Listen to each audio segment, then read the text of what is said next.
देखिए, आप भी थे, पूरा देश इस बात में आज संदेह है और ये जो नतीजा है हरियाणा का आश्चर्यचकित करने वाला है, क्योंकि हर आदमी समझता था कि हरियाणा में कांग्रेस सरकार बनाने जा रही है।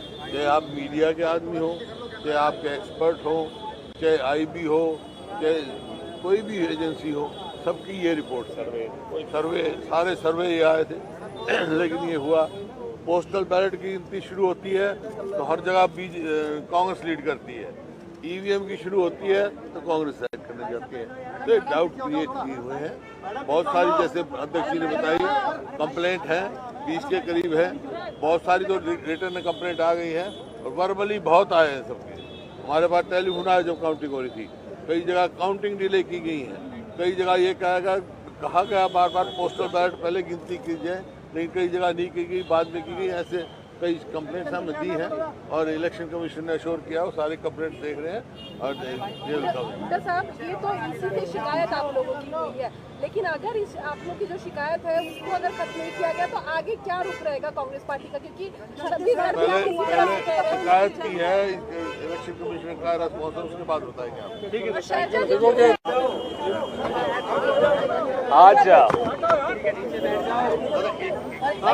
आज एक कर दें आपकी मुलाकात हुई है। हाँ, आज केसी वेणुगोपाल जी, अशोक गहलोत जी, अजय माकन जी, चौधरी भूपेंद्र सिंह हुड्डा जी, जयराम रमेश जी, उदय भान जी और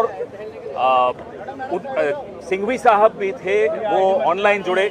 इलेक्शन कमीशन को हमने अवगत कराया। करीब 20 शिकायतें जो हमारे पास आई हैं, उनमें से 7 लिखित शिकायतें जो अभी आई हैं 7 कॉन्स्टिट्यूएंसीज से, जिसमें बैटरीज का खास तौर पे जो 99% बैटरीज दिखा रही थी काउंटिंग के दिन, और बाकी मशीनें जो सामान्य थी वो 60-70% दिखा रही थी। उससे हमने चुनाव आयोग को अवगत कराया और चुनाव आयोग ने हमें ये आश्वासन दिया है, क्योंकि माकन जी ने और सिंघवी साहब ने एक मांग रखी कि वो तमाम मशीनें जिनके बारे में आज जिक्र किया है, शिकायत की है, उन मशीनों को सील कर दिया जाए, सिक्योर कर दिया जाए जब तक इसकी जांच पूरी नहीं हो जाती। हमने चुनाव आयोग को ये भी कहा कि अगले 48 घंटे में हम बाकी शिकायतें जो हमारी एकत्रित हो रही हैं, हरियाणा प्रदेश कांग्रेस कमेटी के अध्यक्ष उदय भान जी इकट्ठी कर रहे हैं, वो तमाम शिकायतें भी हम अगले 48 घंटे में उपलब्ध करा देंगे चुनाव आयोग को, और उसके बाद वो सारी मशीनें सिक्योर कर दी जानी चाहिए ताकि उससे कोई छेड़ाछाड़ी न हो सके जब तक जांच पूरी नहीं हो जाती। और कोई सवाल? चुनाव आयोग ने हमें आश्वासन दिया है कि वो इस पूरे मामले को देखेंगे और उसका जवाब हमें लिखित में हर बिंदु का, हर कॉन्स्टिट्यूएंसी का अपने रिटर्निंग ऑफिसर से सलाह करके हमें वो जवाब देंगे।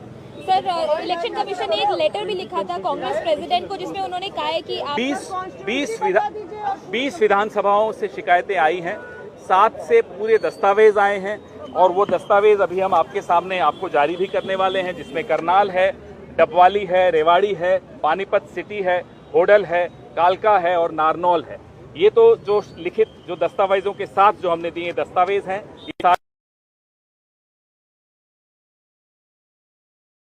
हम वहां दे चुके हैं, लेकिन अभी 13 और हैं जो शिकायतें आ रही हैं और वो भी हम अगले 48 घंटे में दे देंगे। इससे पहले छत्तीसगढ़ का भी पूरा मसला जो राजनांदगांव है, अलग कॉन्स्टिट्यूएंसीज हैं, वो भी इसी तरह की कंप्लेंट्स थी, उसका भी हमने इन्हें फिर से स्मरण कराया।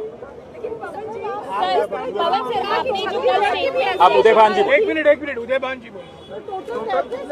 पूरा जिस तरह से पवन खेड़ा जी ने बताया, सारा इलेक्शन कमीशन के सामने सारे हमने मुद्दे रखे हैं कि किस तरह से ईवीएम हैक की गई है। मुख्यमंत्री ने खुद ने कहा कि सारी व्यवस्थाएं हर तरह से हर किस्म की हो चुकी हैं और हम सरकार बनाएंगे।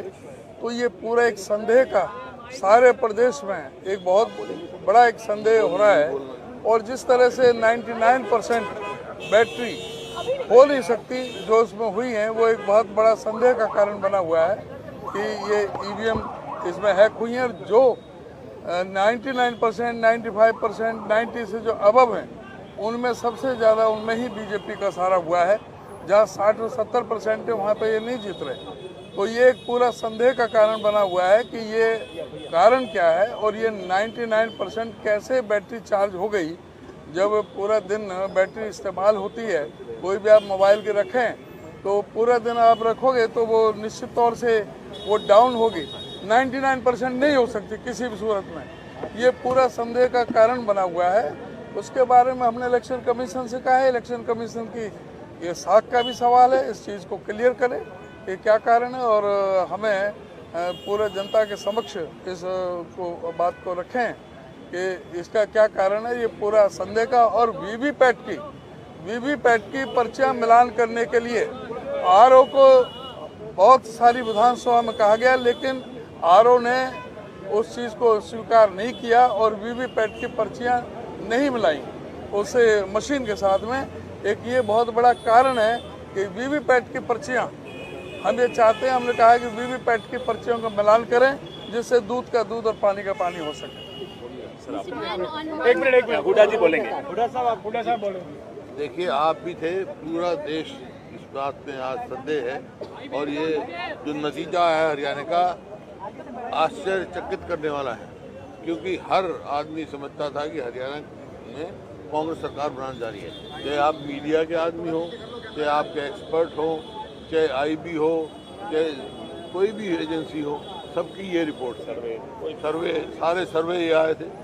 लेकिन ये हुआ, पोस्टल बैलेट की गिनती शुरू होती है तो हर जगह कांग्रेस लीड करती है, ईवीएम की शुरू होती है तो कांग्रेस साइड करने जाती है।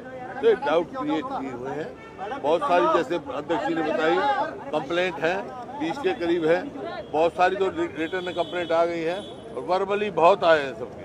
हमारे पास टेलीफोन आया जब काउंटिंग हो रही थी, कई जगह काउंटिंग डिले की गई है, कई जगह ये कहा गया बार बार पोस्टल बैलेट पहले गिनती की जाए, लेकिन कई जगह नहीं की गई, बाद में की गई। ऐसे कई कंप्लेंट्स हमने दी हैं और इलेक्शन कमीशन ने अश्योर किया वो सारे कंप्लेंट देख रहे हैं और डॉक्टर साहब, ये तो इसी से शिकायत आप लोगों की हुई है, लेकिन अगर इस आप लोग की जो शिकायत है उसको अगर खत्म नहीं किया गया तो आगे क्या रुख रहेगा कांग्रेस पार्टी का? क्योंकि शिकायत की है इलेक्शन कमीशन का रेस्पॉन्स, उसके बाद बताएंगे आप। ठीक है, धन्यवाद।